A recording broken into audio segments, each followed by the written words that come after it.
You're listening to the Doc Lounge podcast. This is a place for candid conversations with the healthcare industry's top physicians, executives, and thought leaders.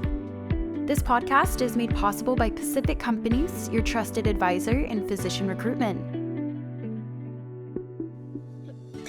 Hello, everyone, and welcome back to the Doc Lounge podcast. I'm your host, Stacey Doyle, and today's guest has one of the most compelling stories we've ever shared on the show. Dr. James Thompson spent over 30 years practicing as a board-certified allergist and immunologist, but it was his own personal health journey that completely transformed the way he looks at medicine. After decades on daily prescriptions, he started asking a powerful question: what if there's a better way? That question led him to investigate nutrition, lifestyle change, and what eventually became his Fearless method, a practical 8-pillar approach to sustainable wellness. Now, as medical director of the Healthy Living with a Vision Foundation and author of Fearless Wellness, Dr. Thompson is helping people take back control of their health, especially in underserved and aging communities.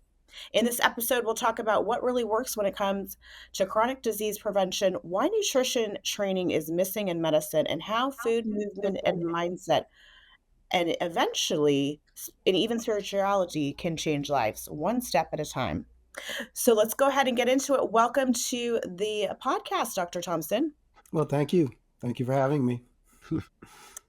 We're really excited to have you on and have you tell us more about your book. But I first wanted to just start off. A lot of physicians and residents listen to our podcast. So what originally made you go into and start, your specialty? Tell us a little bit about that journey. Well, I had some experiences early in life that sparked my curiosity. First of all, my grandfather had asthma, and I remember back to age about 4 or 5, watching him leaning over the fireplace, trying to catch his breath, and using this glass chambered some form of atomizer to get this medicine into his lungs. And then he'd breathe it in, and all of a sudden he'd be normal again, and he wouldn't look distressed. So that was the first seed. Then, secondly, when I was in college, I was dating a young lady just for a summer. It just happened to be for a summer. And the following summer, I saw her, or rather the following fall semester, I saw her brother on the campus. I was at Champaign, at University of Illinois in Champaign. And he happened to be a fraternity brother of mine. And so with tongue in cheek, I asked about his sister, because, I know I'm a big brother to a younger sister. And I know how that could be sometimes to people with dating. But I asked her how she was doing. She went to a nearby college called Eastern Illinois University. And he told me she had passed away in her sleep from asthma. And I had other family members with asthma, but I didn't know you could die from it.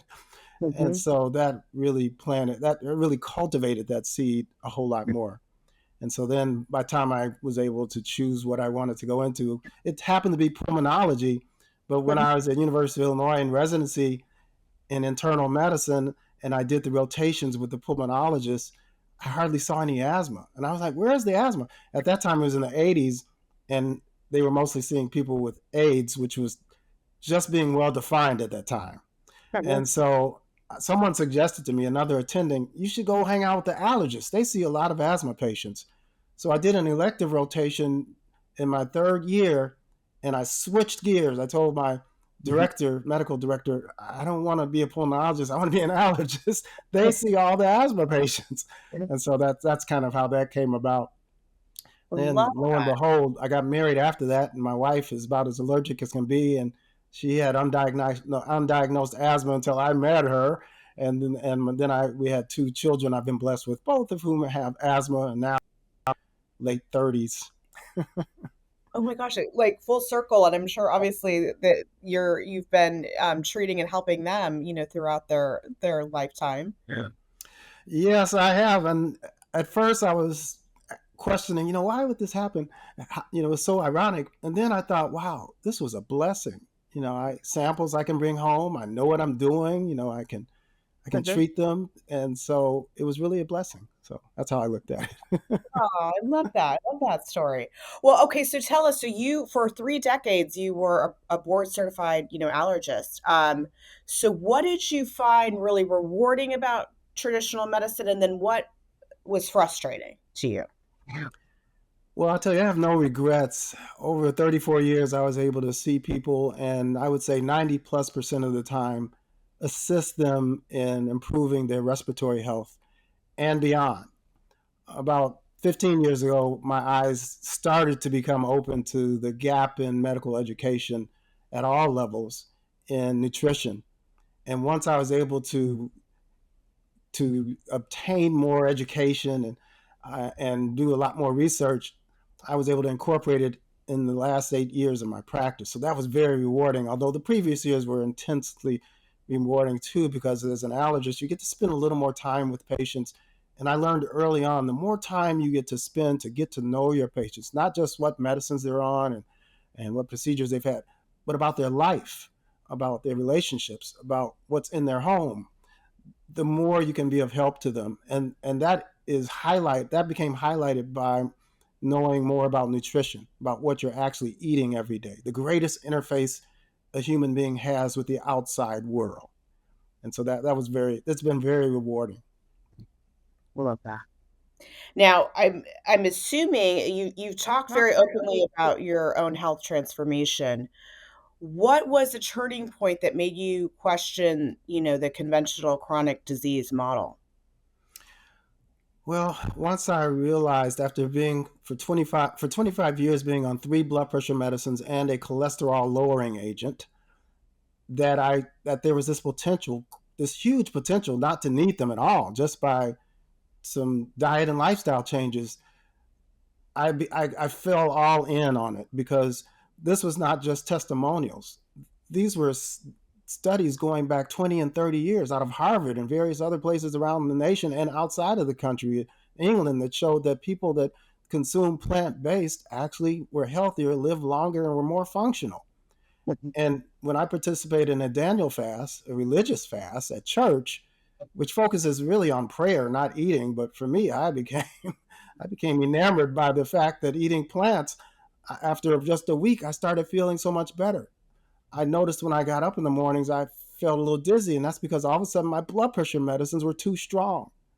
And so that was the shot across the bow into really diving deep in the research about nutrition. And that was 15 years ago. Still took a few years to learn more and feel comfortable about incorporating it in my practice. The problem is doctors are just not educated about these things at the level of medical school and beyond.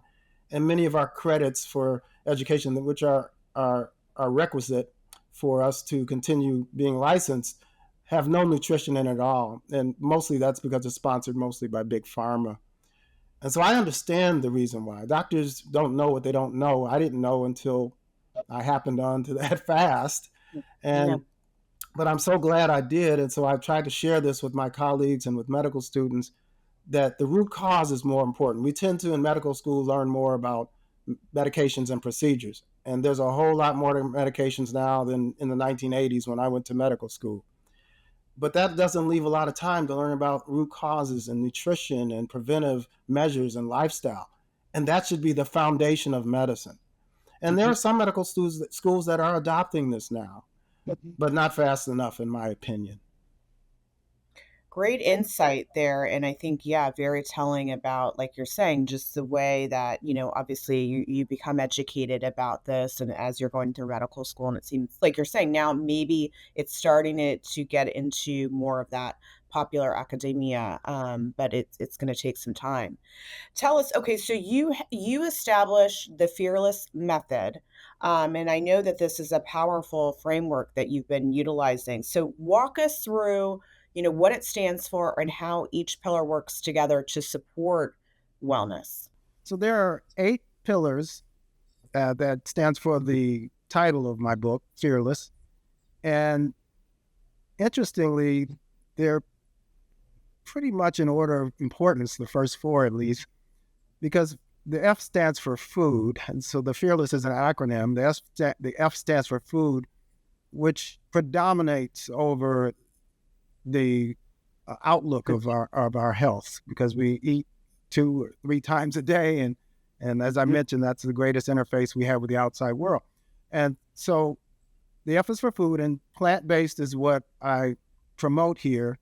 And I like people to not think this is a vegan book. Vegan is not a diet. It's a really philosophical move, a social justice movement. And although I believe in it, it's not the main purpose of this book. The purpose is to realize that the more plants you eat, the healthier you'll be. The more servings per day of minimally processed food, the healthier you will be. And then the second letter, E, is for exercise. And since I've published this book, I've found how much more important it is that we exercise, because not only does it help us to build strong muscles and keep our heart strong, it also helps our bones, gives our bones, as Dr. Neil Barnard says, a reason to live. It also helps our brain. There's something called nerve-derived growth factor, that NDFF, nerve-derived growth factor, that helps to preserve our brain. Our brain, as opposed to when I was in medical school, actually can regenerate connections. And so we enhance that by exercise and other things. So exercise is important, as well as avoidance for number 3, A, avoiding toxins, not just alcohol and tobacco, which are important, but also food toxins. There are numerous food toxins in the 60% plus foods we eat that are highly processed, according to the standard American diet, the SAD diet. And then the R is for restorative sleep.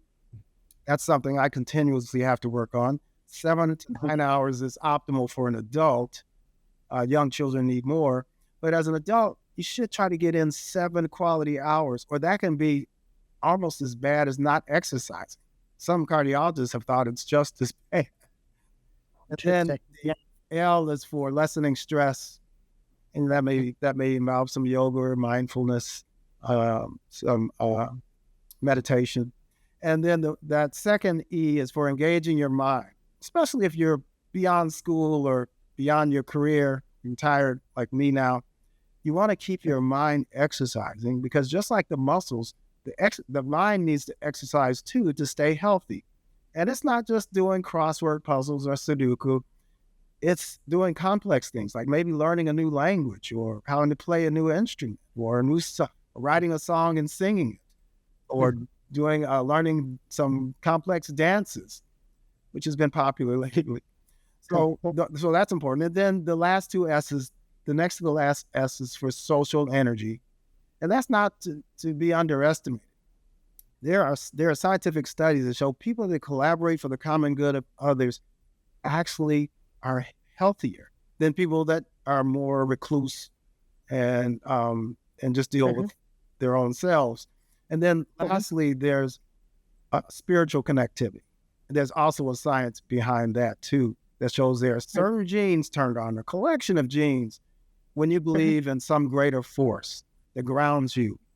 And so that's why I think this holistic model is more important than just focusing on foods or detoxes, or certain exercises. I think we have to try to do as much as we can to get the full benefit. I love all those pillars. I think it's something that, is easy to remember. You're thinking of fearless, and you're, and you can really recognize how powerful each of those could really be to your overall, your health and well-being. So tell me, I know, you're someone that's over 50 who feels, like if it's too late for them to change, if someone, is of that age or older, what do you say to encourage them to take that first step? Well, I'll use myself as an example. I was in my 50s when I decided to go plant-based, and without even trying, I lost about 15 pounds. I'm at a wonderful ideal weight now, and I feel better than I did 15 years ago. And so you actually can slow aging. There's 2 different ways of looking at aging. One is the chronological age, which we can't do anything about that. But there's now your biological age. So not only can you slow aging, you can, to some degree, reverse aging. And so I think that it's important to know that in able to do that, it takes making good food choices and avoiding the foods that age you faster. especially like you mentioned the processed foods, also the meat, egg, and dairy. And again, I'm not saying you can't, eliminate those, although that would probably be ideal.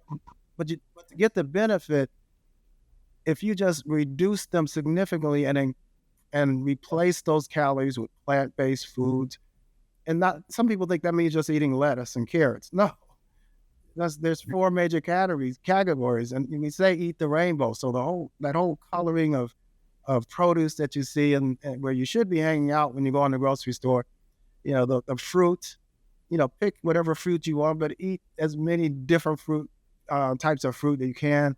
The whole grains, quinoa, even wheat, if it's whole wheat and it hasn't been processed like white flour, corn is a grain, some non-GMO corn, amaranth, teff, there's all kinds of grains. And then the last quadrant of what I'm talking about are the legumes, those beans.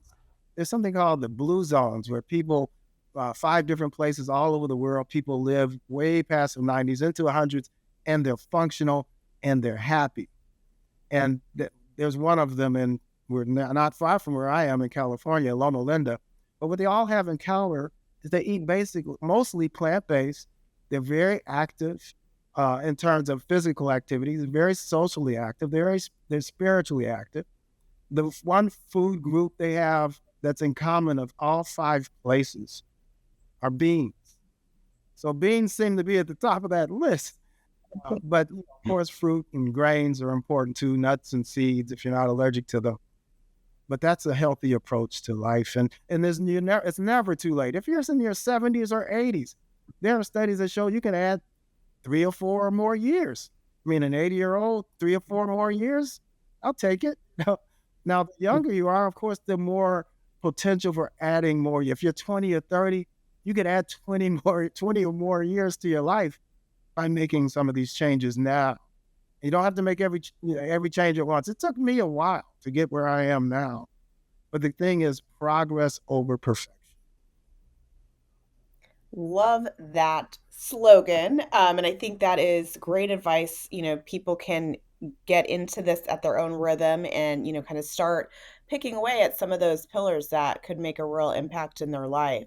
One of the things I really loved about, reading about you is all the important work that you're doing with underserved communities, and really just trying to, provide culturally relevant health education to them. So tell me a little bit about your work there and why this is important to you.